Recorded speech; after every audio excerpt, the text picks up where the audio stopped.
নমস্কার বন্ধুরা, সবাই কেমন আছো? আমি মৌমিতা তোমাদের সাথে শেয়ার করতে চলে এসেছি একটা সুন্দর ব্লগ। এটা আমার বাড়িতে রাস পূর্ণিমার দিনে পুজোর একটা ব্লগ। রান্নার আয়োজন চলছিল, তখন আমি সবজি কাটতে বসেছি। এই যে দেবীকে ভোগ দিয়েছি 56 রকমের। এটা আমার অনেক দিনের ইচ্ছা ছিল যে রাস পূর্ণিমার দিনে লক্ষ্মী পুজো করব এবং লক্ষ্মী দেবীকে 56 রকম ভোগ দেব।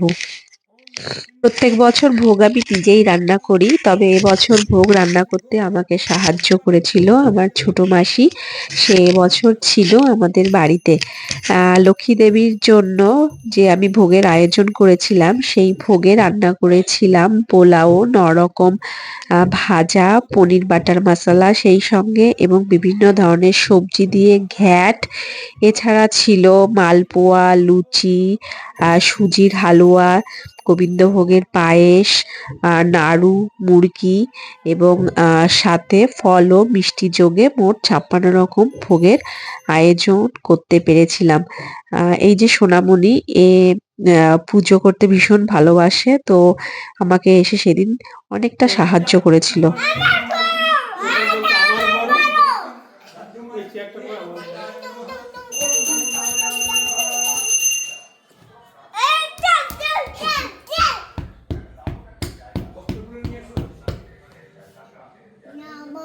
দুই ভাই ভীষণ দুষ্টু, একজন একজনের পেছনে লাগে।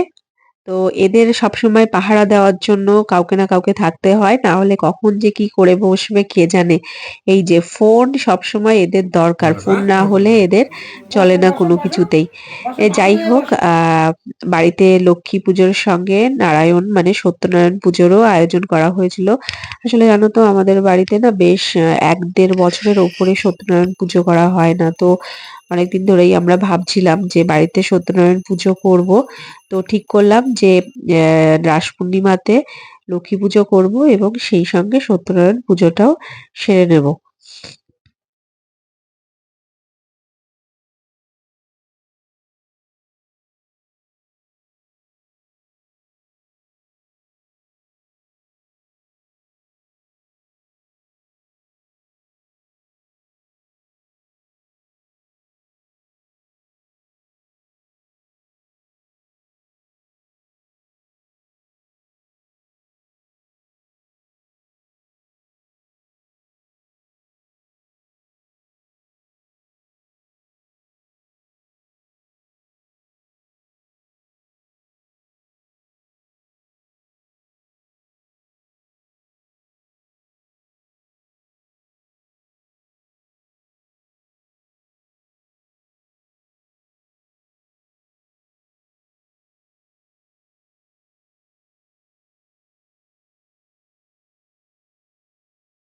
परमं पद्मो सदा प्रसन्ति शूराय दीपवर चक्षुरत्नं नारायणं विष्णुवे स्वाहा। ओं तदो विष्णु परमं पदो सदा प्रसन्ति शूराय दीपवर चक्षुरत्नं नारायणं विष्णुवे स्वाहा। ओं तदो विष्णु परमं पदो स्वाहा। ओं भूतशं स्वाहा।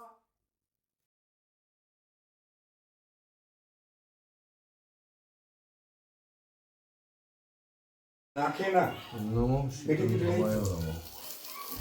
নমো শীতল ভবায়ং নমঃ নমো শীতল ভবায় নমঃ নমো শীতল ভবায়ং নমঃ নমো শীতল ভবায় নমঃ। হ্যাঁ, তুমি দাও।